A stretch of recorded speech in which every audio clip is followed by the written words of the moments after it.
Todos os meses, nós recebemos muitos e-mails de nossos seguidores, e talvez não haja uma pergunta mais comum e repetida do que esta, enviada recentemente por um ouvinte. Olá, Pastor John.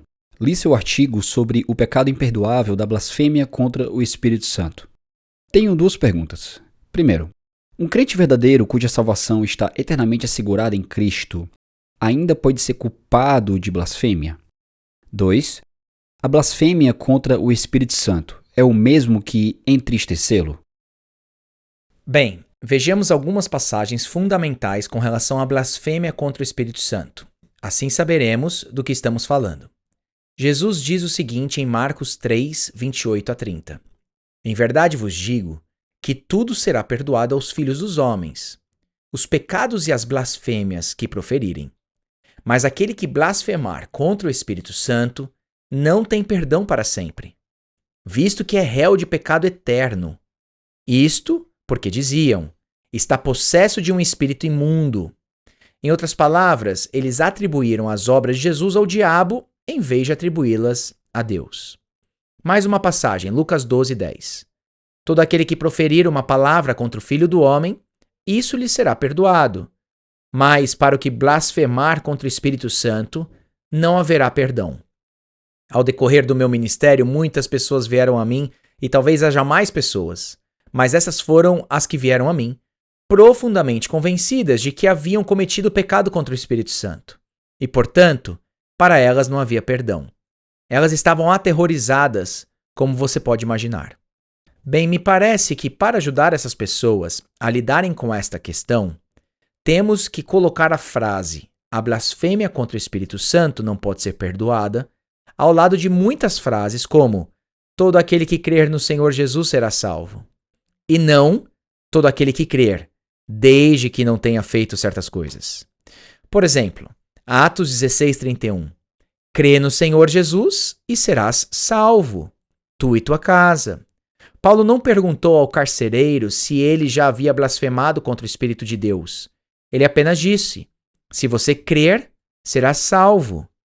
Em João 6,40, Jesus disse, de fato a vontade de meu Pai é que todo homem que vir o Filho e nele crer tenha a vida eterna, e eu o ressuscitarei no último dia. Sempre acreditei que existe alguma coisa a respeito da blasfêmia contra o Espírito Santo, conforme Jesus deseja que entendamos, que levou o indivíduo ao ponto de pecar de tal maneira que não possui disposição ou capacidade de se arrepender e crer. É assim que eu compreendo. Esaú seria um exemplo disso. É dito em Hebreus 12, 17. Pois sabeis também que posteriormente, querendo herdar a bênção, foi rejeitado, pois não achou lugar de arrependimento. Esta é uma tradução literal. Creio que não achou lugar de arrependimento significa que ele não podia fazer isso. Ele não conseguia achar um lugar de arrependimento genuíno em seu coração, embora com lágrimas o tivesse buscado. Então a questão aqui não é que Esaú se arrependeu e não foi perdoado, mas que ele não achou lugar de arrependimento. Ele chegou a uma enorme dureza de coração contra Deus, a um grande amor pelo mundo. Ou seja, seu prato de lentilhas em vez de sua herança. Permita-me citar um de meus comentaristas preferidos, Henry Alford, com relação ao pecado imperdoável da blasfêmia contra o Espírito Santo. Eis o que ele disse. Não é apenas um tipo específico de pecado que é condenado aqui. Por exemplo, será que eu fiz tal coisa? Mas uma demonstração de um estado de pecado. E isso expressa uma oposição intencional e obstinada ao poder do Espírito Santo. Essa é demonstrada pelo seu fruto, a blasfêmia. Em essência, a declaração ocorre com frequência no Novo Testamento. Aqui está a chave. É um estado de oposição intencional e obstinada ao poder do Espírito Santo. Então ele fornece como um desses outros locais em que isso ocorre no Novo Testamento. 1 João, capítulo 5, verso 16, que diz, se alguém vir a seu irmão cometer pecado não para a morte, pedirá a Deus que lhe dará a vida. Aos que não pecam para a morte. Há pecado para a morte, e por esse não digo que rogue. O texto não diz que existe um pecado para a morte, e sim que há pecado. A tradução está adequada. Existe o ato de pecar. Existe um tipo de oposição a Deus e a seu espírito que é intencional e obstinada. Então aqui estão minhas respostas às duas perguntas. Um crente verdadeiro cuja salvação está eternamente assegurada em Cristo ainda pode ser culpado de blasfêmia? Não, pois creio que o significado da blasfêmia contra o Espírito, como disse Alford, é uma oposição intencional e obstinada ao poder do Espírito Santo. E os cristãos não podem cometer esse tipo de pecado. Eles não estão decididos a mostrar uma oposição intencional e obstinada. Os cristãos podem chegar a cometer toda sorte de pecados, mas o que diferencia um cristão é que eles não permanecem no pecado a longo prazo. Eles odeiam o pecado e se arrependem dele. Eles ficam tristes quando pecam, mas se voltam para Deus a fim de obter perdão. Então não, um cristão não pode cometer o que Jesus chama de blasfêmia contra o Espírito Santo.